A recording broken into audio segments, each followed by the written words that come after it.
नमस्कार विद्यार्थी मित्रांनो, स्वागत आहे तुमचं गणित शिकूया या यूट्यूब चॅनलमध्ये। इयत्ता 10वी गणित भाग 1 प्रकरण पहिले 2 चलातील रेषीय समीकरणे यातील सराव संच 1.3 आज आपण बघणार आहोत। यापूर्वीच्या व्हिडिओमध्ये आपण सराव संच 1.2 पर्यंत बघितलेले आहेत। चला तर मग सुरू करूयात या व्हिडिओमध्ये।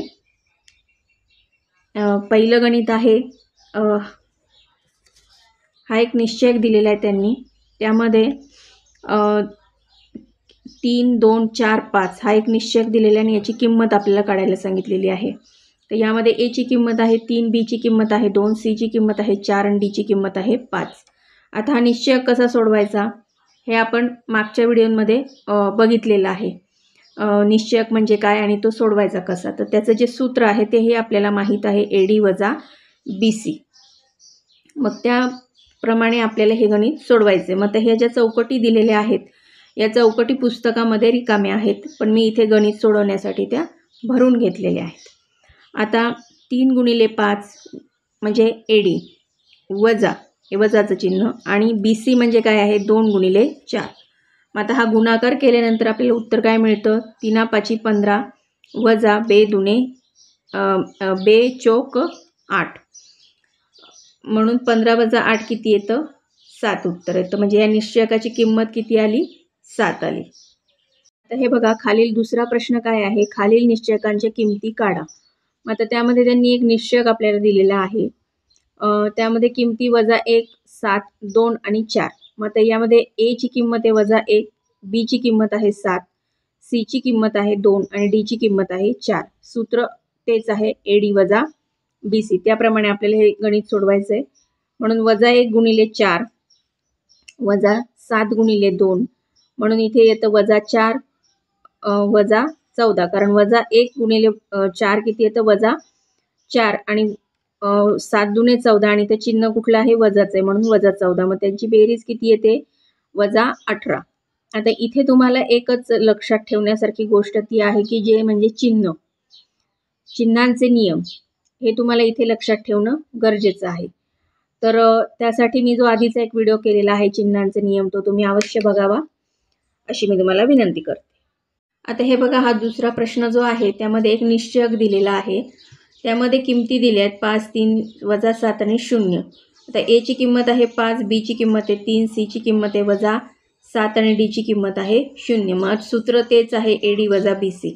म्हणून 5 गुणिले 0 वजा कंसात -7 गुणिले 3 बरोबर 0 वजा कंसात -21 आणि उत्तर येतं 21। म्हणजे हा बाहेरच्या जेव्हा कंसाच्या बाहेर जेव्हा वजाचं चिन्ह असतं तेव्हा कंसातील आतील सगळी चिन्ह बदलतात, म्हणून वजाचं हे काय झालं, अधिक झालं। हे तिसरं उदाहरण बघा, त्यांनी कसं दिलेलं आहे, तर ते सगळ्या अपूर्णांकांमध्ये किमती आहेत, 703, 503, 302, 1/2।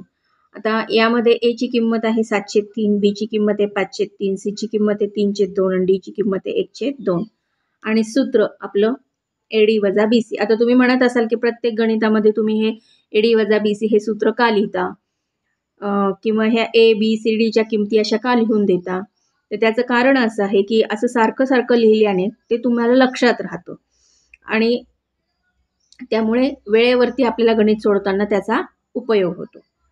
तर आता पुढे आपण गणित बघूयात। 703 गुणिले 1/2 वजा 503 गुणिले 3/2 आणि मग 706 वजा 15/6। आता तुम्ही म्हणाल असं कसा काय गुणाकार केला, तर 7 गुणिले 1चा काय येतो गुणाकार, 7 येतो, आणि 3 गुणिले 6 किती येतं, 3 गुणिले 2 किती येतं, 6 येतं, वजा 5 त्रिक 15 आणि 3 दुने 6।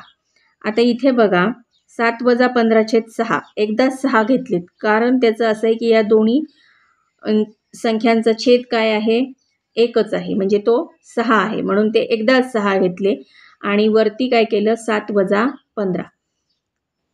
आता हे 7 वजा 15चं उत्तर काय येतं, 8 वजा 8 येतं आणि खाली छेदामध्ये 6 तसेच। मग आता हे -8/6 यांना जर 2 ने भाग दिला तर बे त्रिक 6 आणि बे चौक 8 म्हणजे -4/3 हे या प्रश्नाचं उत्तर येतं, म्हणजे या निश्चयकाची किंमत येते। अशा प्रकारे आपला हा प्रश्न सोडून झालेला आहे. विद्यार्थी मित्रांनो, याप्रमाणे आपला सराव संच 1.3 मधील पहिला प्रश्न आणि दुसरा प्रश्न सोडवून झालेला आहे. तर या व्हिडिओमध्ये आज आपण इथेच थांबूयात. भेटूयात पुन्हा पुढच्या व्हिडिओमध्ये.